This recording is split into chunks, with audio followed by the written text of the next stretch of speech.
بسم اللہ الرحمن الرحیم۔ السلام علیکم، welcome to S A teaching zone. آج کی ہماری یہ ویڈیو اردو کی ہے 12 کلاس کی، بک کا نام ہے گلستان ادب۔ تو آج ہم کر رہے ہیں لیسن نمبر 9 جو کہ افسانہ ہے، مختصر افسانہ میں وہ۔ تو اس کے لکھنے والے جو مصنف ہیں ان کا نام ہے شفیع جاوید۔ تو پہلے ہم ان کا تعارف دیکھ لیتے ہیں۔ تو دیکھیے، شفیع جاوید سن 1935 شفیع جاوید صوبہ بہار کے شہر مظفر پور میں پیدا ہوئے۔ گھر کا ماحول ادبی تھا۔ آبائی وطن تاریخی شہر گیا ہے جسے مہاتما بدھ سے تعلق کی بنیاد پر شہرت ملی۔ انہوں نے پٹنہ یونیورسٹی سے سماجیات میں ایم اے کیا۔ محکمہ اطلاعات و نشریات حکومت بہار کے ڈائریکٹر کے عہدے سے سبکدوش ہوئے۔ اب پٹنہ میں مقیم ہیں۔ شفیع جاوید کا پہلا افسانہ آٹ اور تمباکو 1953 میں شائع ہوا۔ ان کے افسانوں کے مجموعے ہیں دائرے سے باہر 1989 میں، کھلی جو آنکھ 1982، تعریف اس خدا کی 1984، وقت کے اسیر 1991 اور رات اور میں 2004، تیز ہوا کا شور، کہاں ہے عرض وفا، حکایت ناتمام، بھولے بسرے گیت، منزل اجنبی، کاغذ کی ناؤ وغیرہ ان کے مشہور افسانے ہیں۔ شفیع جاوید کے افسانوں میں ماضی کی یادیں عصر حاضر کے ساتھ گل مل کر ایک فلسفیانہ رنگ پیدا کرتی ہیں۔ اظہار کی اشاریت کو ان کے افسانوں میں بنیادی اہمیت حاصل ہے۔ اپنی فضا بندی اور ایک ہلکی رومانوی لہر کے باعث شفیع جاوید کے افسانے امتیازی تاثرات پیدا کرتے ہیں۔ شفیع جاوید اپنے زبان اور احساس و فکر کے لحاظ سے ایک منفرد افسانہ نگار ہیں۔ تو سن 1935 میں جو ان کا وہ پیدا ہوئے ہیں، تو اب جو ہیں وہ بہار میں پٹنہ میں مقیم ہیں۔ آگے بڑھتے ہیں ہم افسانے کی طرف۔ میں وہ افسانے کا نام ہے نا، تو دیکھیے افسانے کا نام ہے میں وہ۔ تو یہ میں پورا چیپٹر نہ پڑھ کر آپ کو شارٹ کٹ میں اس کا افسانے کا خلاصہ بتا دوں گی کہ شفیع جاوید نے ریلوے اسٹیشن کے ایک پلیٹ فارم پر صبح کی سیر کرتے وقت ایک معمولی سے واقعات کو بنیاد بنا کر یہ افسانہ لکھا ہے، جس میں تھوڑے سے مکالمے ہیں اور زیادہ خود کلامی۔ اس افسانے میں ایک خود کلامی یعنی خود سے باتیں کرنا۔ اس افسانے میں ایک بوڑھے شخص کو مرکزی کردار کے طور پر پیش کیا گیا اور افسانہ نگار اس سے باتیں کرتا ہے، اس لیے میں استعمال کیا گیا۔ وہ خاصا ضعیف تھا، جھکا ہوا جسم، دائیں کاندھا کچھ نیچا اور بایاں ہاتھ کبھی کمر پر رکھا ہوا۔ یہاں پھلواری شریف کے اسٹیشن پر اپنی تجسس بھری آنکھوں کے ساتھ آتا ہے۔ پورے پلیٹ فارم پر جو خاصا لمبا ہے، دھیرے دھیرے چلتا ہے، پھر پلیٹ فارم کے آخری سرے پر بیٹھ جاتا ہے اور پٹنہ جنکشن کی طرف دیکھتا ہے۔ یہ اس کا معمول ہے۔ ڈاکٹر نے صبح کی سیر کی پابندی جو لگا دی ہے، اس لیے میں کئی دن سے اس بوڑھے کو اسی طرح دیکھ رہا ہوں۔ جب سے ریلوے اسٹیشن کی حسن کاری ہوئی، میں بھی صبح کے وقت یہیں آ جاتا ہوں۔ اب صبح کے وقت بہت سے لوگ آ جاتے ہیں، بہت چہل پہل رہتی ہے، اور ایک ضعیف آدمی یہاں کب سے آتا ہے اور اسی بینچ کے ایک گوشے میں بیٹھ جاتا ہے اور انٹلیکچوئل انداز میں دیکھتا ہے۔ سیر کرنے کے بعد میں بھی تھک جاتا ہوں جب تو اسے کچھ دور والی بینچ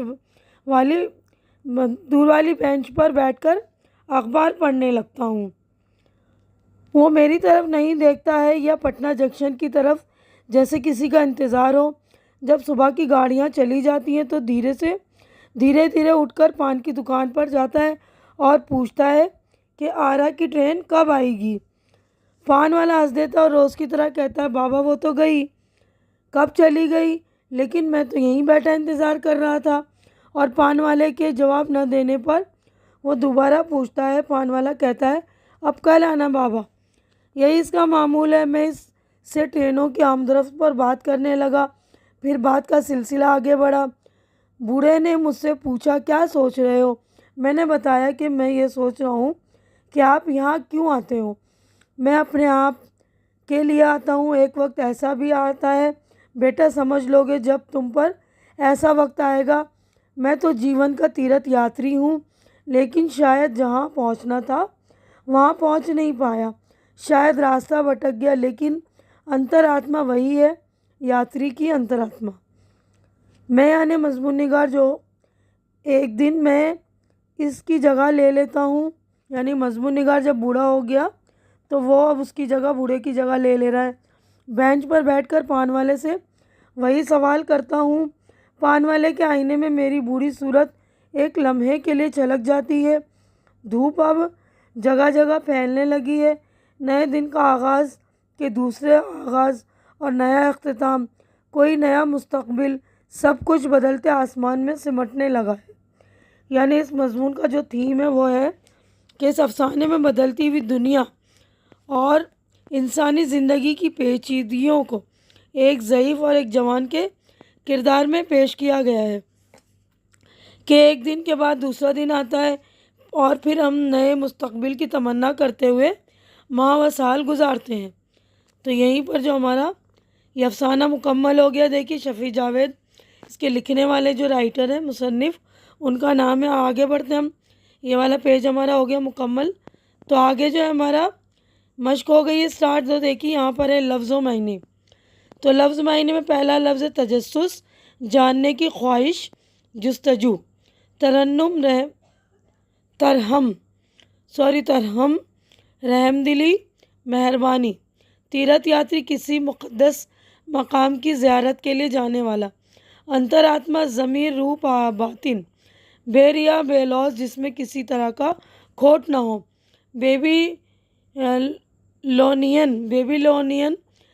بیبیلونین کا رہنے والا۔ جلا وطن، اپنے وطن سے نکالا گیا۔ شرنارتھی، پناہ گزین، مہاجر۔ اعصاب زدہ، جس کے اعصاب کمزور ہوں، اعصابی مریض۔ عہد و پیما، پکا وعدہ یا قرار۔ جزیرے، پانی کے بیچ میں خشک زمین۔ بلورین، شیشے کا۔ مقید، قیدی۔ راکنگ چیئر، جھولنے والی کرسی، جو جھولتے ہیں نا، راکنگ چیئر اس کو بولتے ہیں، جھولتے رہتے ہیں۔ اب اس کے بعد دیکھیے غور کرنے کی بات اسی افسانے سے متعلق کہ ریلوے اسٹیشن کے ایک پلیٹ فارم پر صبح کی سیر کے وقت ایک معمولی سے واقعے کو بنیاد بنا کر یہ افسانہ لکھا گیا ہے۔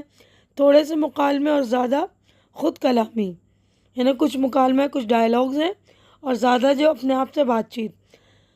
افسردگی کے تانے بانے میں ڈرامائیت سے رہ کر کچھ خوشگوار تبدیلیاں پیدا۔ تو یہ والا پیج ہو گیا مکمل۔ آج آگے بڑھتے ہیں، دیکھیے اس والے پیج پر پیدا ہوتی ہیں۔ افسانہ نگار دوسرے کردار کا قصہ بیان کرتے ہوئے انجام کے وقت خود افسانے کا حصہ بن جاتا ہے، جس کی وجہ سے اس کا عنوان یعنی ٹاپک میں وہ معنی خیز ہو گیا۔ اس افسانے میں ایک بوڑھے کو مرکزی کردار کے طور پر پیش کیا گیا۔ وہ روزانہ ریلوے پلیٹ فارم کے ایک بینچ پر بیٹھ کر کسی ٹرین کا انتظار کرتا ہے، پھر واپس چلا جاتا ہے۔ افسانہ نگار نے ایک ضعیف آدمی کی نفسیاتی الجھنوں اور بے چارگیوں کو معنی خیز انداز میں پیش کیا ہے۔ افسانے میں بزرگ شخص نے اپنے تجربے علم کی روشنی میں اپنے بعض مشاہدات بھی ہلکے طنزیہ لہجے کے ساتھ پیش کیے ہیں۔ اس سے بوڑھے کے کردار کی گہرائی اور معنویت اجاگر ہوتی ہے۔ تو ہو گیا یہ ہمارا غور کرنے کا ٹاپک جو تھا، غور کرنے والی بات۔ اب اس کے بعد دیکھیے یہاں پر سوالات ہیں، تو 4 سوالات ہیں، ہم چاروں کے جوابات دیکھ لیں گے۔ اس کے بعد دیکھیے عملی کام ہوگا، وہ بھی کریں گے ہم۔ تو پہلا سوال، اس افسانے کا عنوان میں وہ کیوں رکھا گیا؟ 5 جملوں میں لکھیے۔ تو جواب دیکھ لیجئے۔ تو دیکھیے پہلا سوال ہے نا، اس افسانے کا عنوان میں وہ کیوں رکھا گیا؟ 5 جملوں میں لکھنا ہے۔ اس افسانے کا مرکزی کردار ایک ضعیف ہے، اس سے مصنف نے وہ کہا ہے، جبکہ مصنف نے خود اپنے لیے میں کا لفظ استعمال کیا۔ اس طرح میں اور وہ کے درمیان مکالموں سے افسانہ مکمل کیا ہے، اور افسانے کے آخر میں اس بوڑھے کی طرح ہو جاتا ہے، اس لیے عنوان میں اور وہ ہے، اور افسانے کے آخر میں وہ یعنی بوڑھا ہو جاتا ہے اور پھر وہ کی طرح سوچنے لگتا ہے۔ یعنی جو مصنف پہلے میں ہوتا ہے، پھر بعد میں جو ہے بوڑھا ہونے کے بعد وہ بن جاتا ہے نا۔ اب سوال نمبر 2 ہے، تم نے زندگی کہاں دیکھی بیٹا؟ تم کیا سمجھ پاؤ گے؟ اس جملے کے ذریعے بوڑھا شخص کیا کہنا چاہتا ہے؟ تو جواب، اس جملے کے ذریعے بوڑھا شخص اس سے کہہ رہا ہے کہ میں نے زندگی کو بہت قریب سے دیکھا ہے، ابھی تم نے دنیا نہیں دیکھی، اس لیے یہ باتیں سمجھانے کی نہیں، تمہیں کیا پتہ آدمی کیا ہوتا ہے۔ تو سوال نمبر 3 ہے، اب موت نہیں زندگی مایوس کرتی ہے، اس جملے کی وضاحت افسانے کے سیاق و سباق میں کیجیے۔ ایک ضعیف شخص جو دنیا کے گرم و سرد چکھ چکا ہے، اس افسانے کا مرکزی کردار ہے۔ اب وہ زندگی کے ایسے دن گزار رہا ہے جہاں انسان کو موت کا انتظار ہوتا ہے، اسی لیے وہ کہتا ہے کہ اب موت نہیں زندگی مایوس کرتی ہے۔ افسانے کے سیاق و سباق میں یہ جملہ بڑی اہمیت رکھتا ہے کیونکہ اس میں زندگی کا درد اور کرب چھپا ہوا ہے جسے وہ کے روپ میں بوڑھے نے بیان کیا ہے۔ سوال نمبر 4 ہے، بوڑھے کے کردار کی تصویر کشی اس افسانے میں کس طرح کی گئی ہے؟ تو جواب دیکھ لیجئے۔ تو دیکھیے جواب ہے، اس افسانے میں وہ یعنی بوڑھے کے کردار کی تصویر کشی اس طرح کی گئی ہے کہ معلوم ہوتا ہے کہ ایک عمر رسیدہ انسان جو اب زندگی سے مایوس ہو گیا ہے۔ افسانہ نگار نے اس کیفیت کو وہ کے مکالموں میں بیان کیا ہے، تم مجھ کو سمجھ ہی نہیں سکتے، تمہارے پاس کچھ چھوٹ جانے کی یادیں نہیں ہیں، بچھڑے ہوئے چہروں کی ریکھائیں تمہاری آنکھوں میں نہیں ہیں، تم نے اعصاب زدہ زندگیاں گزاری ہے، تمہیں کیا پتہ آدمی کیا ہوتا ہے۔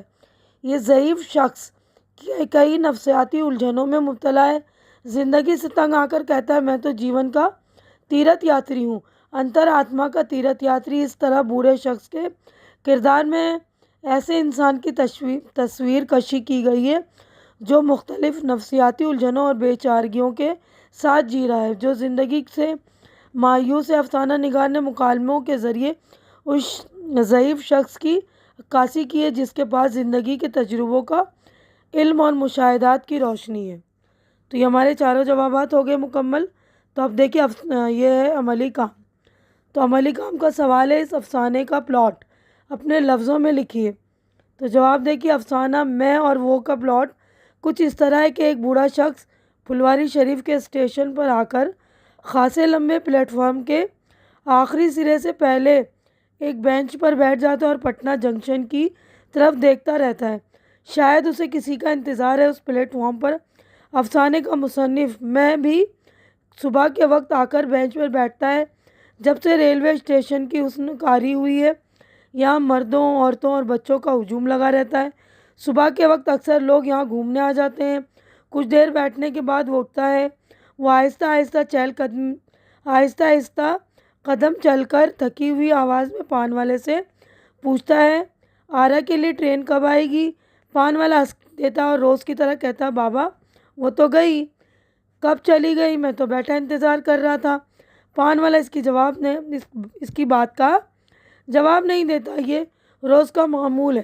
ایک روز مصنف اس سے پوچھتا ہے کہ وہ کس کے لیے آتا ہے؟ اس پر ضعیف شخص کہتا ہے کہ میں اپنے لیے آتا ہوں۔ مصنف پھر پوچھتا ہے کہ میں سمجھا نہیں۔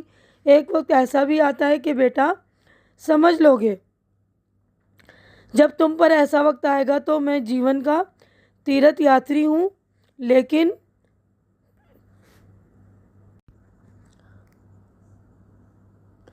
تو بوڑھا شخص کہتا ہے میں تو جیون کا تیرتھ یاتری ہوں، لیکن شاید جہاں پہنچنا تھا وہاں نہیں پہنچ پایا، شاید راستہ بھٹک گیا، لیکن انترآتما وہی ہے، یاتری کی انترآتما۔ میں کچھ سمجھا نہیں۔ مصنف کہتا ہے تم مجھ کو سمجھ ہی نہیں سکتے، تمہارے پاس کچھ چھوٹ جانے کی یادیں نہیں ہیں، بچھڑے ہوئے چہروں کی ریکھائیں تمہاری آنکھوں میں نہیں ہیں۔ بوڑھے کی پیشانی پھر شکن آلود ہو گئی، پھر وہ بوڑھا اٹھ کر آہستہ قدم سے چلنے لگا۔ مصنف کے مطابق وہ میرے ساتھ تھا یا میں ہی اس کے ساتھ چلتا گیا، یہاں تک کہ ہمارے سائے ایک ہو گئے۔ اس وقت اگر نزدیک سے بھی ہمیں کوئی دیکھتا تو اسے ہم دونوں ایک ہی لگتے۔ بہت وقت گزر گیا، پھر پان والے کے آئینے میں میری بوڑھی صورت ایک لمحے کے لیے جھلک جاتی ہے۔ دھوپ اب جگہ جگہ پھیلنے لگی ہے، نئے دن کا آغاز کے دوسرا آغاز اور نیا اختتام کوئی نیا مستقبل سب کچھ بدلتے ہوئے آسمان میں سمٹنے لگا ہے۔ اس طرح میں وہ بن گیا وہ بوڑھا جسے بہت پہلے مصنف نے پلیٹ فارم پر ایک بینچ پر بیٹھا ہوا دیکھا تھا۔ یعنی وہ بوڑھا اب جو ہے مصنف وہی بوڑھا بن گیا نا، تو پہلے وہ جو مصنف میں تھا اب وہ بن گیا ہے۔ تو ہمارا عملی کام بھی ہو گیا مکمل۔ تو دیکھیے سارا کام ہمارا مکمل ہو گیا۔ میں اپنی ویڈیو یہیں پر مکمل کرتی ہوں۔ امید ہے کہ جو کچھ میں نے آپ لوگوں کو سمجھایا ہے، اس افسانے کا خلاصہ وغیرہ، اس کی کہانی اچھی طرح سمجھ میں آ گئی ہوگی۔ میرے سمجھانے کا انداز آپ لوگوں کو اچھا لگ رہا ہوگا، اور میری ویڈیو بھی آپ لوگوں کو اچھی لگ رہی ہوگی۔ اچھی لگ رہی ہے تو اسے لائک کیجیے، زیادہ سے زیادہ شیئر کیجیے، تاکہ جو بھی ضرورت مند ہو ان کی ضرورت پوری ہو سکے۔ اور میرے چینل کو آپ لوگ سپورٹ کیجیے، میرے چینل کو سبسکرائب کر کے، کیونکہ اس وقت میرے چینل کو آپ لوگوں کے سپورٹ کی بہت زیادہ ضرورت ہے۔ تو پلیز آپ لوگ میرے چینل کو سپورٹ کیجیے، میرے چینل کو سبسکرائب کر کے میری ہمت بڑھائیے۔ ہماری اگلی ملاقات انشاءاللہ نیکسٹ ویڈیو میں ہوگی۔ تب تک کے لیے آپ لوگ اپنا خیال رکھیے، مجھے دعاؤں میں یاد رکھیے۔ اللہ حافظ۔